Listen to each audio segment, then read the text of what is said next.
Hi everybody and welcome back to my modeling channel. So today I'm gonna start building a DC-7C from Japan Airline, and it's 1/44 scale made by Roden. So let's open the box and see what we have inside.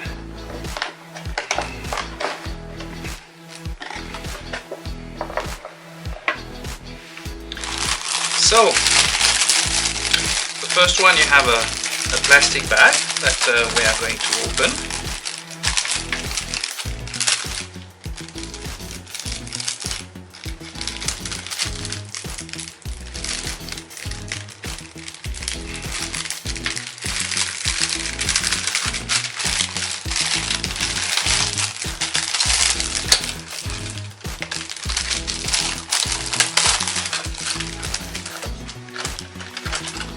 So the fuselage is composed of two parts, as we can see.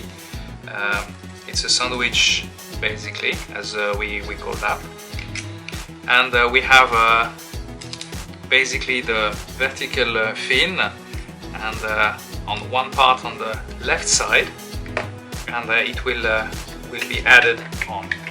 So the plastic is pretty fine plastic. There is a little bit of work of preparation has to be done on the fuselage, and it's a very fine engraving, which will be quite nice later on.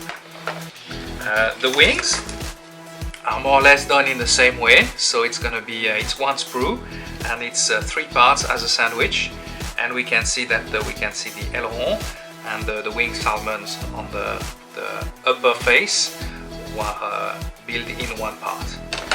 Now we have some sprues. Basically the first one will have one engines.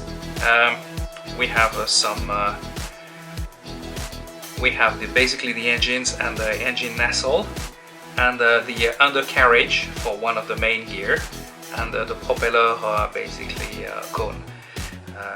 Seems to be pretty decent work, and of course all the blades are made separately, and the wheels are done also very nicely with a very fine engraving.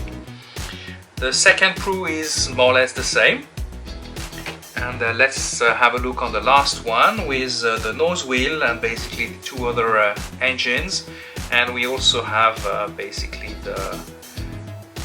the horizontal stabilizer.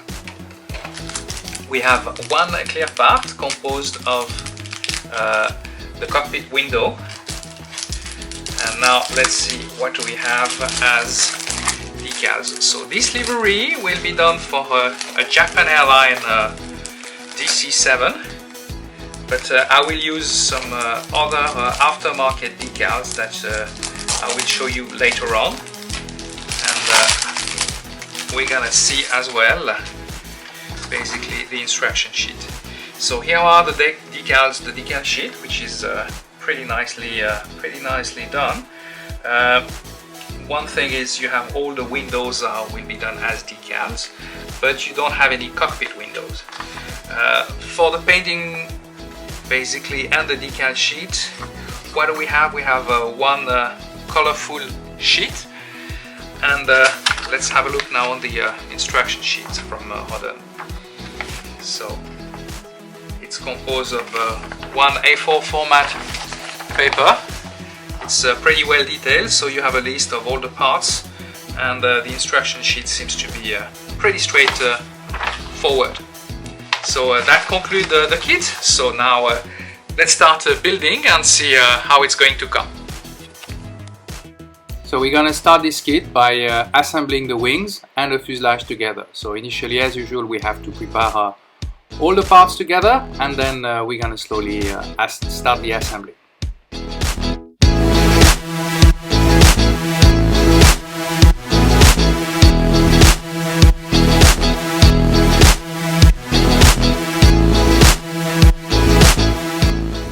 So before gluing the two parts of the fuselage together, I will also have to add some weight on the front of the aircraft. With this, I use some modeling paste.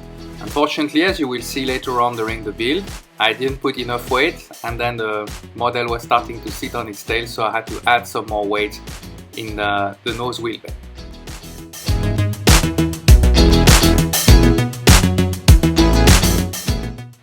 Once the fuselage has been glued and dried, it was time to add some putty on the model, try to fill all the gaps. And I had to say that there was quite a big gaps on the fuselage, and I had to do a many touch-up throughout the whole build of the plane. So after that, I start to prepare the clear part for the cockpit, and we finally glue the cockpit window. Now time to sand down all the putty and try to get a regular surface on this fuselage and those wings.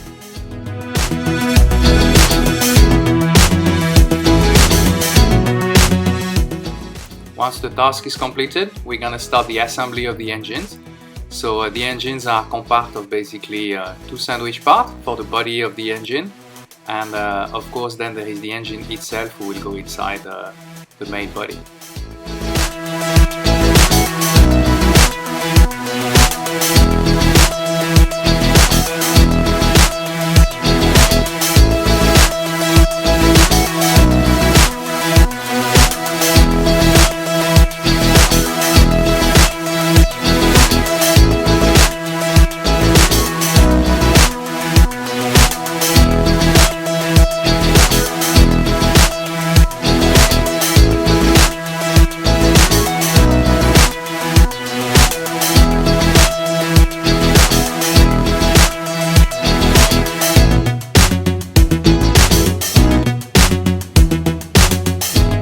Once the engine were dry, we add some more putty, of course, let it dry, sanding down, and we will add them directly on the wings later on.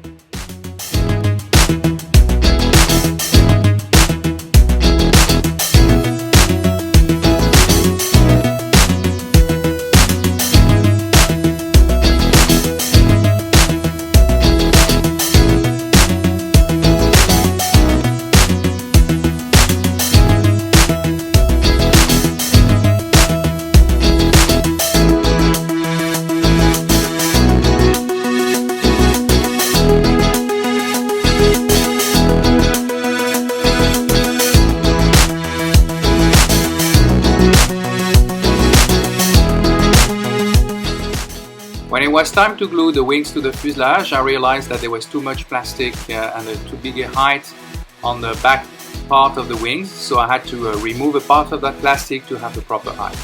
And then I was able to glue it together.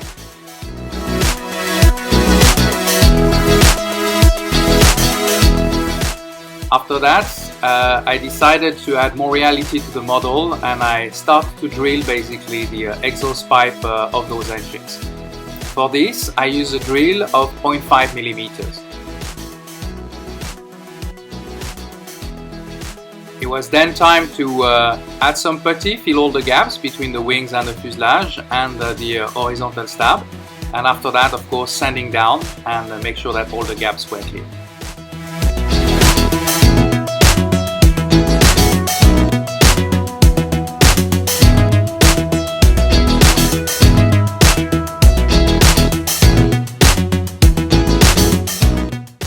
Once all this completed, it was time for the paint shop. For this, I start to apply initially a coat of grey color, and that was basically mainly on the wings and the body of the engines. After that, I use a glossy aluminium for the fuselage, and then I had to add the clear coat of white on the top part of the fuselage. I had some challenge as well to do, and that's what you're going to see. I had some irregular parts, and they were made by the decals, so I had no white part basically to do that little V on the front of the aircraft. So I start to make my own decals and my own mask, and then as you can see, I had to make some repair, and I had to fix basically this on top of the fuselage. So you can see all the marks on the masking tape, and for that I will use some very thin knife, my medical scalpel, and then I will be able to do the cut of the V shape to be able to get this white part correctly.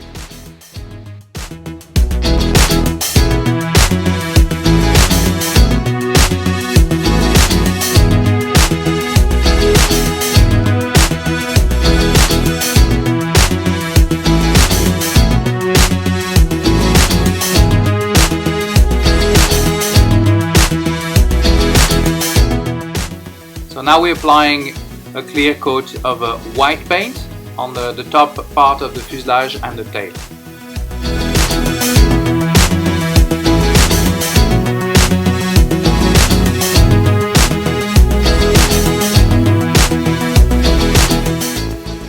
So after that I had to add some mask from the green color, and then I will paint my wingtips in a mix of white and yellow color for the wingtips of the airplane.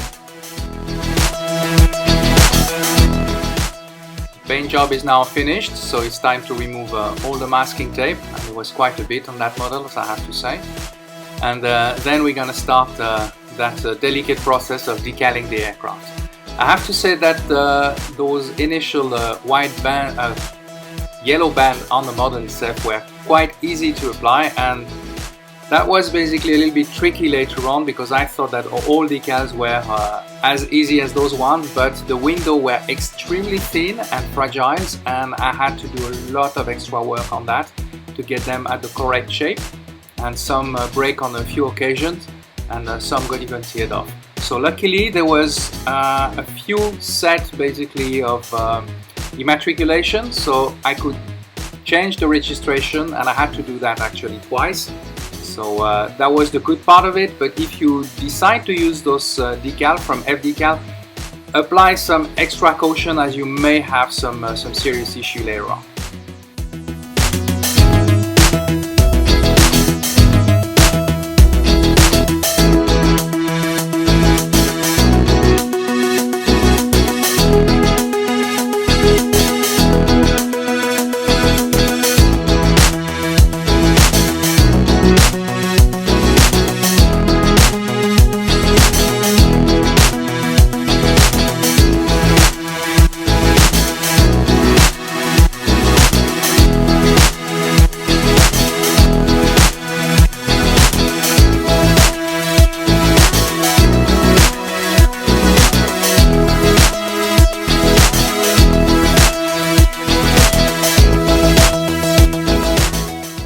The decals are now dry. It's time to do some small touch-up on the paint and the decals, and for this I had to use some X5 dark green color, where matching perfectly my decals.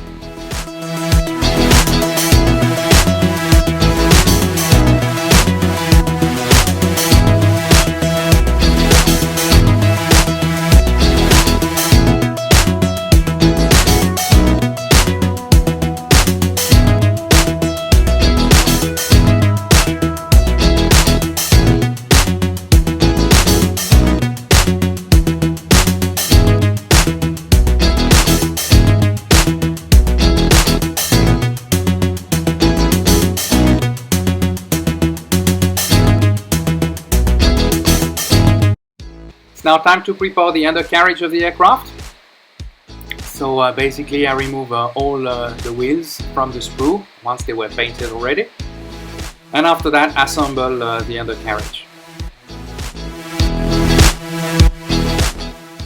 So while I was gluing the undercarriage, I realized that the aircraft was sitting on its tail, so unfortunately I didn't put enough weight. So the trick I had on that moment was to add some weight, and for that I used some modeling paste that I put on the nose wing landing gear bay, and for this you see I'll adding that orange modeling paste up front. Then everything went correctly, and I could apply at the end the proper weight on the aircraft. Once this was finished, I start to apply some weathering on the aircraft, and as you see I have like a makeup box, and I'm using some thin brush and sponges to replicate basically all the exhaust and the weathering of the aircraft.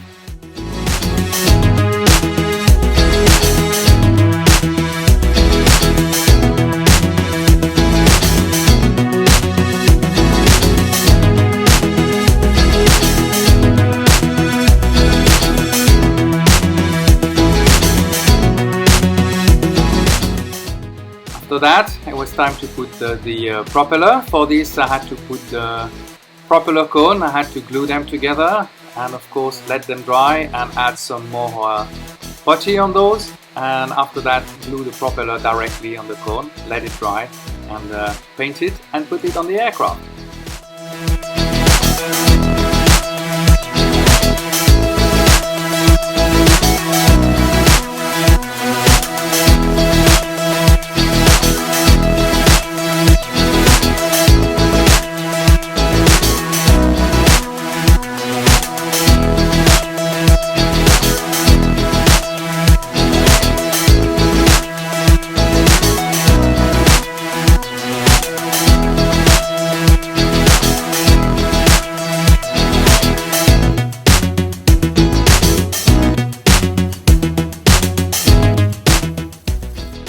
You can see now the final result of that DC-7 on the scale 1/44 from Roden. I hope you enjoyed that build with me. If you did so, please give me a thumbs up, subscribe to my YouTube channel if you haven't done it yet, and you can check out my other video on the top left corner. Thank you for watching, and see you for my next build.